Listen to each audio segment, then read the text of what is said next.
तो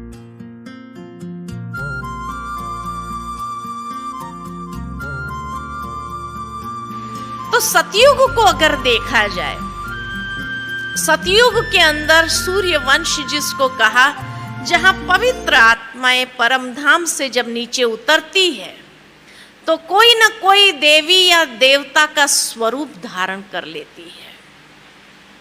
देव या देवता का स्वरूप, जहां 16 कला संपूर्ण निर्विकारी सर्वगुण संपन्न, जहां मनुष्य के कर्म होते हैं, वहां अकाले मृत्यु कभी नहीं होती है। पूरी आयुष्य भोग करके स्व इच्छा से शरीर छोड़ती थी, और पूरी आयुष्य भोगने के कारण स्वास्तिका में हमने देखा 5000 साल का चक्र हो तो हर युग एक समान है, यानी 1250 साल का हर युग है।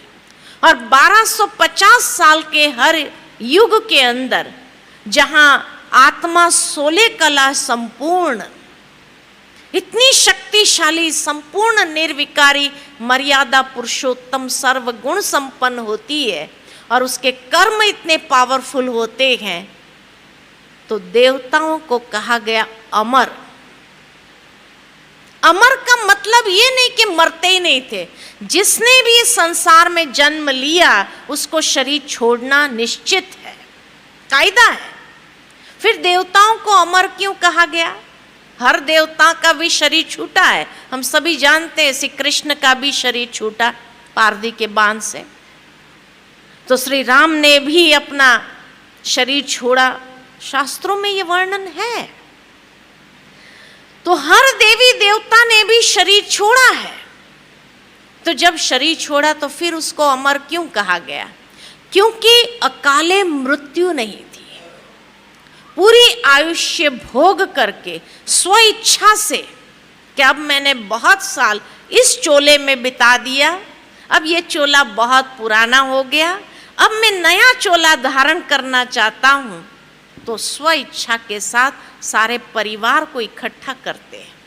जिस तरह आज जन्मदिन मनाए जाते हैं और जन्मदिन मनाने के लिए सारे परिवार वाले इकट्ठे होते हैं, ठीक इसी तरह सतयुग के अंदर मृत्यु नाम का शब्द नहीं है। चोला वस्त्र बदली करना है, और इसलिए सारे परिवार वालों को इकट्ठा करके सबसे विदाई लेते हैं कि अब मैंने बहुत साल इस चोले में बिता दिया, अब मैं नया चोला धारण करने की इच्छा रखता हूँ, इसलिए जाना चाहता हूँ। तो बड़े धूमधाम के साथ उसको विदाई देते, खुशी से। इसीलिए वहाँ मृत्यु नाम की चीज नहीं है, रोना धोना नहीं है, लेकिन खुशी से विदाई देते, इसलिए उसको कहा अमर हो गए। उसके कर्म इतने अच्छे, यादगार बन करके पीछे छूट गए तो अमर हो गए। तो जहां मृत्यु भी एक महोत्सव होता है, यहाँ जन्मोत्सव होता है, वहां मृत्यु भी एक महोत्सव है। आज की दुनिया में लोगों को मृत्यु नाम से डर लगता है। क्यों डर लगता है? मृत्यु के नाम से डर लगता है, भयभीत होते हैं। क्यों? और जीना क्यों चाहते हैं? भाई दुख दर्द है, नया चोला धारण करो। क्यों नहीं धारण करना चाहते? मृत्यु से डर लगता है। क्यों? मोह माया के कारण। मोह माया की बात नहीं है, मनुष्य जानता है कि मैंने जीवन पर्यंत इतने अच्छे कर्म नहीं किए हैं, इसलिए पता नहीं अगर शरीर छूटा तो कहां जाके जन्म लेना पड़े, तो इसलिए वो मरना नहीं चाहता। कहते इससे तो अच्छा है कि भले यहां पीड़ा सहन कर लूंगा, लेकिन यहीं रहूं मैं। डॉक्टर साहब बचा लो मुझे, डॉक्टर साहब बचा लो मुझे, मैं मरना नहीं चाहता हूं, क्योंकि उसको मालूम है कि मैंने जीवन पर्यंत इतने बुरे कर्म किए हैं जो मुझे अच्छे घर में जन्म मिलने की अपेक्षा तो है ही नहीं। इसलिए पता नहीं किस गति को मैं प्राप्त करूंगा और वहां ये सुख सुविधा मुझे मिलेगी या नहीं मिलेगी, इसलिए कहते मैं मरना नहीं चाहता। तो मृत्यु का डर कर्मों के कारण है। मृत्यु का भय कर्मों के कारण है। सतयुग में किसी को मृत्यु का भय नहीं, मृत्यु नाम का शब्द नहीं है, क्योंकि हर एक के कर्म इतने श्रेष्ठ महान है, तो डरने की बात ही नहीं है। इसीलिए अमर हो गए, हर कर्म अमर हो गया, यादगार हो गया। जो आज भी देवी देवताओं के हम गाथा भागवत के रूप में सुनते हैं, यादगार कर्म लीलाओं के रूप में हम सुनते हैं, है ना। और इसीलिए सतयुग में राज्य करने वाले श्री लक्ष्मी और श्री नारायण, लेकिन श्री नारायण का जो बचपन का स्वरूप है, कभी उसका फोटो नहीं देखा आपने। उसका बचपन का स्वरूप कौन सा है?